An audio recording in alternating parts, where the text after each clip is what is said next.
ನಮಸ್ತೆ, ಎಲ್ರಿಗೂ ವಿಡಿಯೋಗೆ ಸ್ವಾಗತ. ನೋಡಿ, ನಾವು ಹಿಟ್ಟನ್ನ ಹೀಗೆ ಬೀಸ್ಕೊಂಡು ಬಂದ ತಕ್ಷಣ ಹಳ್ಳಿಯಲ್ಲಿ ಎಲ್ಲ ಹಿಟ್ಟನ್ನು ಹೀಗೆ ಸೋಸ್ಕೊಳ್ತೀವಿ. ಏಕೆಂದರೆ ಒಂದು ಸಲ ಸೋಸ್ಕೊಂಡು ಇಟ್ಕೊಳ್ಬೇಕು. ಯಾವಾಗಲಾದರೂ ಅರ್ಜೆಂಟ್ನಲ್ಲಿ ನಮಗೆ ಸೋಸ್ಕೊಳ್ಳೋಕೆ ಆಗಲಿಲ್ಲ ಅಂದರೆ ಹಾಗೆ ಮಾಡ್ಬೋದು. ಒಂದು ವೇಳೆ ಸೋಸ್ಕೊಳ್ಳೋಕ್ಕೆ ಅವಕಾಶ ಇದ್ದರೆ ಮತ್ತೊಂದು ಸಲ ನಾವು ಸೋಸ್ಕೊಳ್ಬೋದು. ಹೀಗೆ ನೋಡಿ, ಹೀಗೆ ಗಂಟಾಗಿರುತ್ತೆ. ನಮ್ಮಮ್ಮ ಈಗ ತಾನೇ ಬೀಸ್ಕೊಂಡು ಬಂದಿದ್ದಾರೆ. ಹಾಗೆ ಎಲ್ಲನೂ ಕೂಡ ತುಂಬ ಚೆನ್ನಾಗಿ ಸೋಸಿಡ್ತಿದ್ದಾರೆ.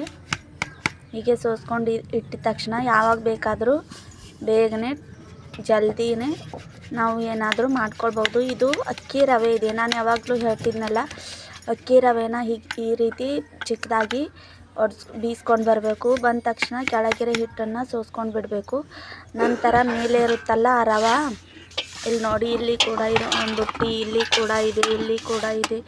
ಹೀಗೆ ನಾವು ಸೋಸ್ಕೊಂಡ ತಕ್ಷಣ ಚೆನ್ನಾಗಿ ಅದರಲ್ಲಿ ರವೆ ಬರುತ್ತೆ. ಅದನ್ನು ಚೆನ್ನಾಗಿ ಹಸನು ಮಾಡಿಬಿಟ್ಟು ನೀರು ಹಾಕಿ ಚೆನ್ನಾಗಿ ತೊಳೆದ್ಬಿಟ್ಟು ರಾತ್ರಿಯಲ್ಲಿ ನೆನೆಸಾಕಿ ಅದಕ್ಕೆ ಉದ್ದಿನ ಬೇಳೆಯನ್ನು ರುಬ್ಬಿ ಹಾಕಿಬಿಟ್ರೆ ಚಲೋ ಇಡ್ಲಿ ಬ್ಯಾಟರ್ ರೆಡಿ ಆಗಿಬಿಡುತ್ತೆ. ಈ ರೀತಿ ಮಾಡಿದರೆ ನಮಗೆ ಇಡ್ಲಿ ರವೆ ತರೋದು ಕೂಡ ಅಗತ್ಯ ಇರೋದಿಲ್ಲ.